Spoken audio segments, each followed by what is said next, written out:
Hey everyone, I just walked in the house here. I was actually at a mastermind right before this, but I'm like, hey, I have to get home. I have to record a Periscope for all of you. So I'm here and excited. It's a great sunny day, nice day here, summer day in Madison, Wisconsin. So I'm glad you could join me on today's Periscope. We're going to be talking about how to create engagement with your podcast listeners. So if you're interested in that, just tap the little screen there, let us know, show a few hearts, that'd be great. And also, if you haven't done so yet, please tap the little number man down there in the corner and be sure to follow me on Periscope. And again, too, just for those of you who may not have seen this, my Periscope yesterday, I am testing this out here for this week. We're going to be trying to do a weekly Periscope all week at around noon Central Standard Time. And if you can see all the replays if you go to yourpodcastguru.com/Periscope, and you can find out a little bit more information about that. Again, this is kind of a test, so I want to see, I want to hear from you all. But let's dive into our little bit of training here, and I will be sure to record this and send it all out to you later. All you have to do is go to Periscope or yourpodcastguru.com/Periscope. So when creating engagement for your listeners, when you want to create an engaging podcast, there are a couple key things you need to remember. And there are basically 3 key things, and then we're going to dive into 7 strategies that will help you create that engagement. But those 3 key philosophies, if you will, is number 1, you need to be authentic. You need to be you. You need to be real. You need to not try and necessarily be, some guru that you're seeing. You don't need to be as funny as somebody else. You need to just be you. You need to be true, authentic you. Let the mistakes happen.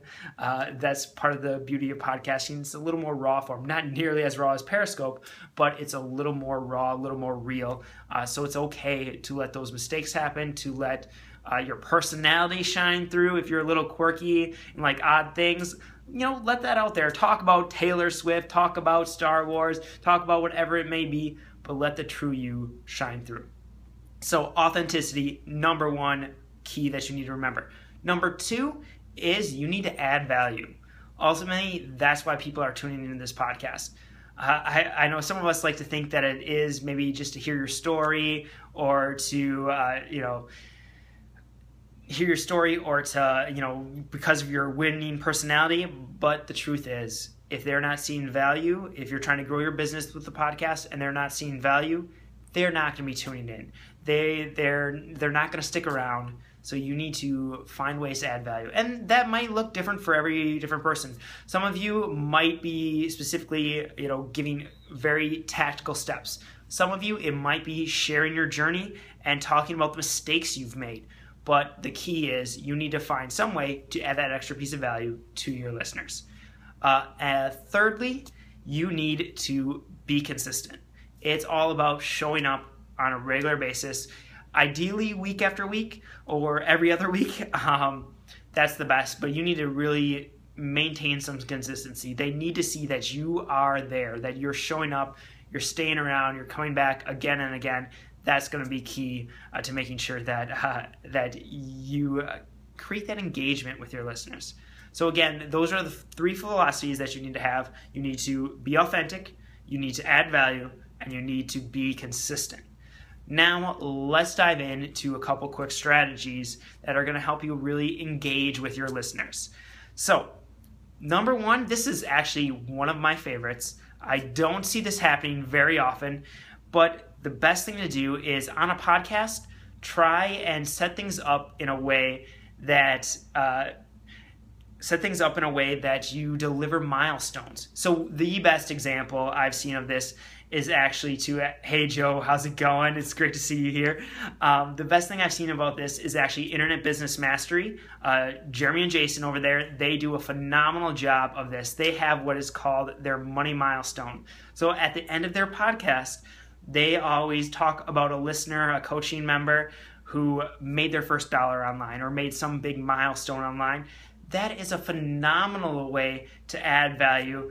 And it's just great. It's because it creates that engagement with those listeners. They get to hear their name, or they get to hear somebody in their community who's in a very similar situation that they are, actually making progress with the things you're teaching about, with the things you're talking about. So that's so phenomenal.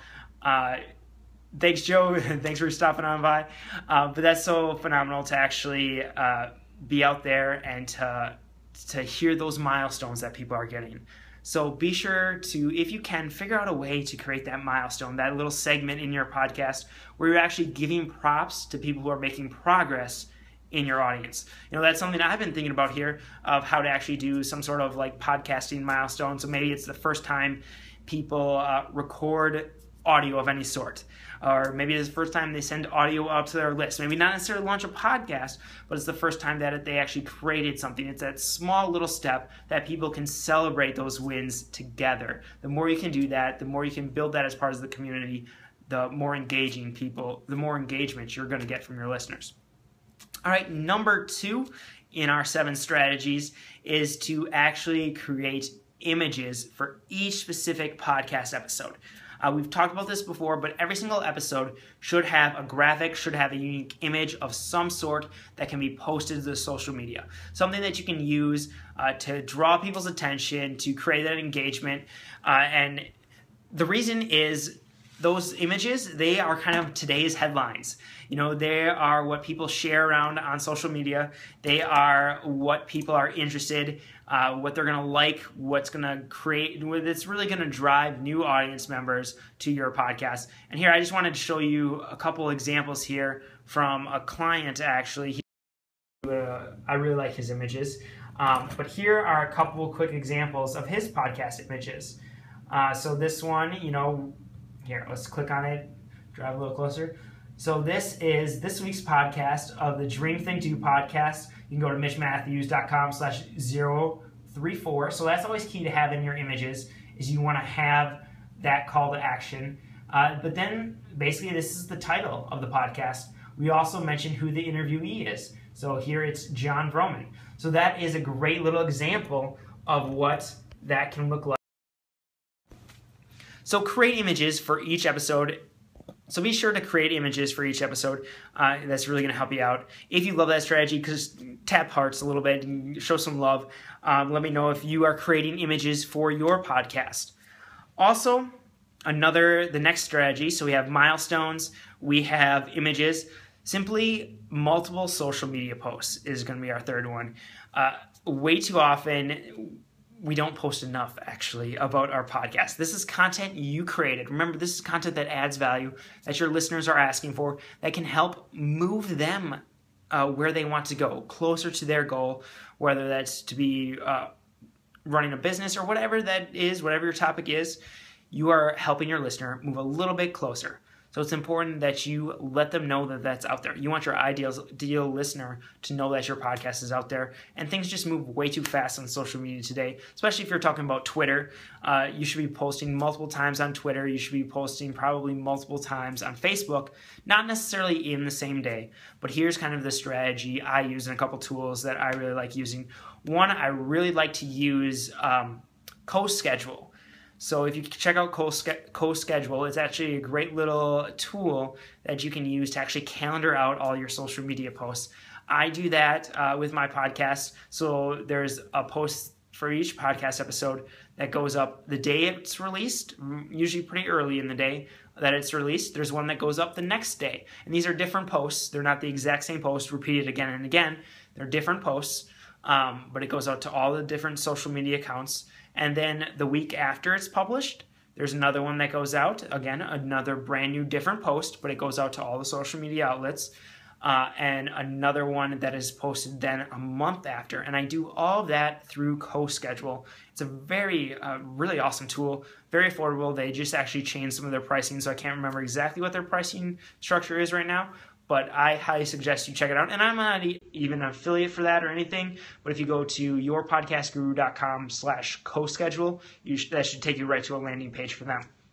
Another tool I really like using is Meet Edgar, or Edgar actually. But you go to, I think I have yourpodcastguru.com/Edgar. Otherwise, Google Meet Edgar. You'll find it. That one is great for recycling those posts. So you basically create a library of content, set a schedule up based on what you want to, when you want things to post, certain different types of posts. Usually from a podcast, I'll do a couple different types of posts that get recycled like that. So there's one that is just about, like, say, the title or the main content of the podcast. That's one kind of category, and I call that throwback, just so I know that these are older posts, older episodes that are being recycled. Because you should bring back up old posts every so often, because people are going to be joining your social media networks when you're, say, on podcast number 75, but they've never heard podcast episode number 5.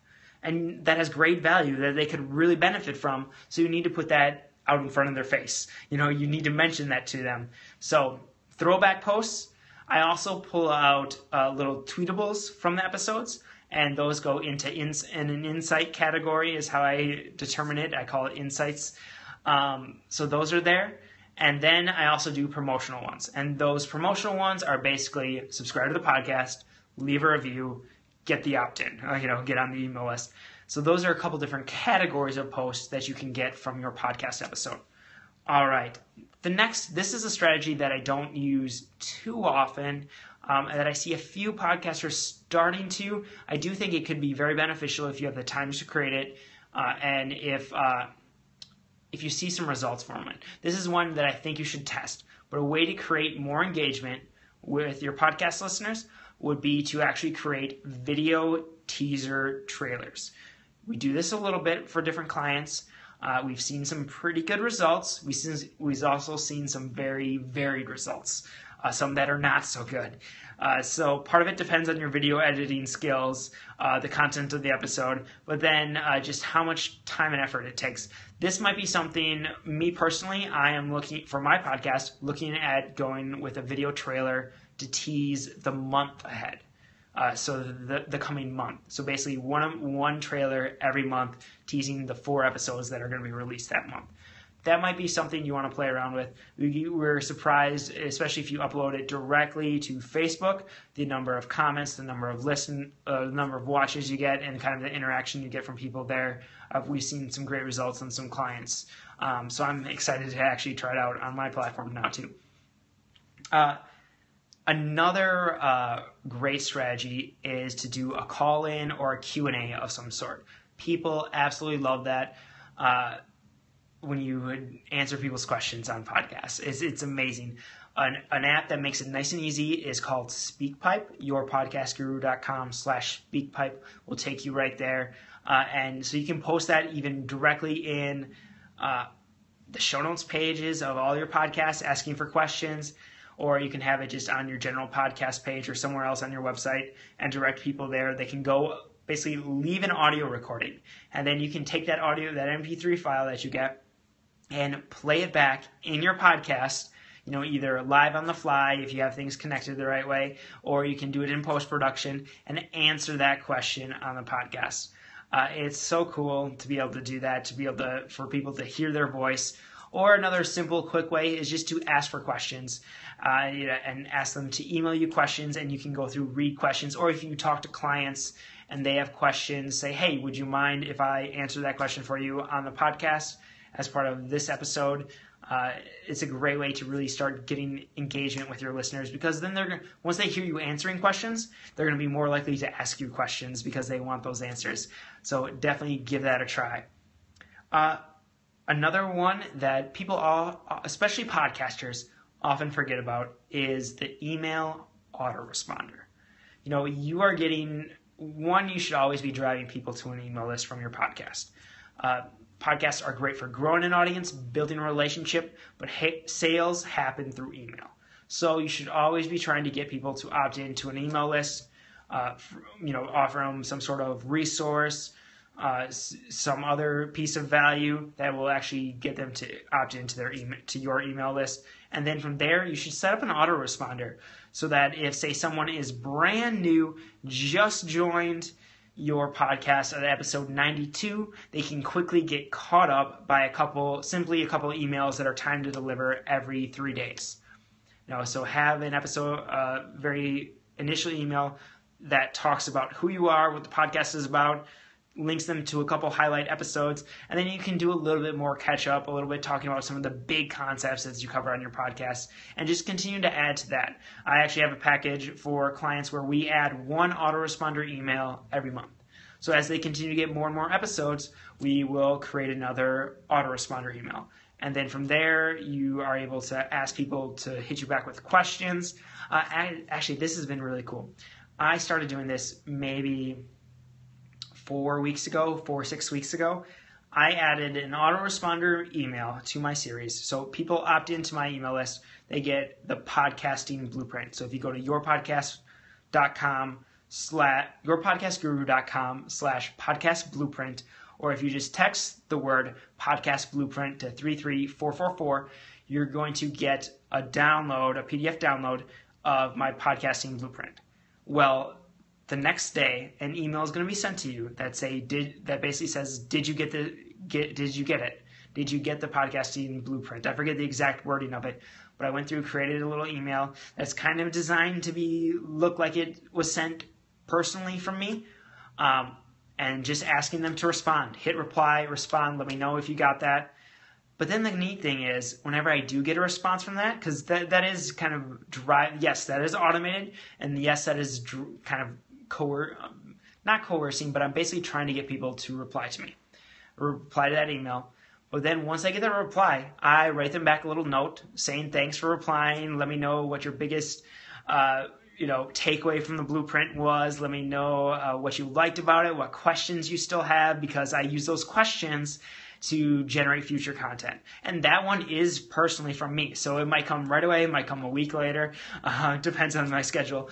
But that one is very personal. And I've gotten a lot of great conversations with people just simply back and forth emailing. And that is phenomenal when you're able to do that. People love it. It's great for me because I get to hear some actual feedback from people, know that people are actually listening and not just clicking, yes, download the resource, download the free PDF, and then disappearing. But I actually get some engagement, get some great ideas. That's actually partly how the whole Periscope idea came about, is one of the people I heard a reply back from wanted to know if I was doing any Periscoping. And I thought about it for a while. I've been thinking about Periscoping for kind of since the release. I definitely heard all about the release. I was on Meerkat for a little while, and I'm like, I should check out Periscope. And that's what got me to try and test this platform out. So if you are liking this Periscope, this daily Periscope videos, let me know. Let me know some content you want to see. Even if you're watching the replays or if you're watching it on my website at yourpodcastguru.com/Periscope, let me know if you're liking this, because I'm trying to decide if I should continue to do these daily things. I have a week committed for sure. I'm likely already going to be extending it a little bit past a week, but depending on the feedback I hear from you, it will decide if I continue on with this indefinitely or if it's just a short-term experiment and I Periscope randomly from here on out. All right, so we have 6 strategies so far. We've talked about creating milestones in your podcast that you can announce. We've talked about creating specific images for each episode. We've talked about multiple social media posts. We've talked about video teaser trailers. We've talked about Q&A episodes and call-in for Q&As. And then we talked about autoresponders. Lastly is to actually interview your audience. So if you hear a great success story from somebody, bring them on, do a full episode around that. Or what you could do, using that same SpeakPipe app, you could ask people, or even just simply calling them up on Skype and recording the audio using Call Recorder. You could ask people for some tips around your topic area, especially if you see them getting results from the things you're talking about or doing things in a unique way. Asking people for tips or actually interviewing your audience is a phenomenal idea that I don't see enough people actually doing. Reach out to your audience, bring them on. Pat Flynn, actually, from Smart Passive Income and the Smart Passive Income podcast, does a really good job of this. And the ones where he interviews real people from his audience are some of his highest downloaded episodes. So, not the Gary V's, not the Tim Ferriss's, but the actual interviews with people from his audience are some of the most downloaded. So go give that a try. There you have it. There's 7 strategies. Thank you for tuning in.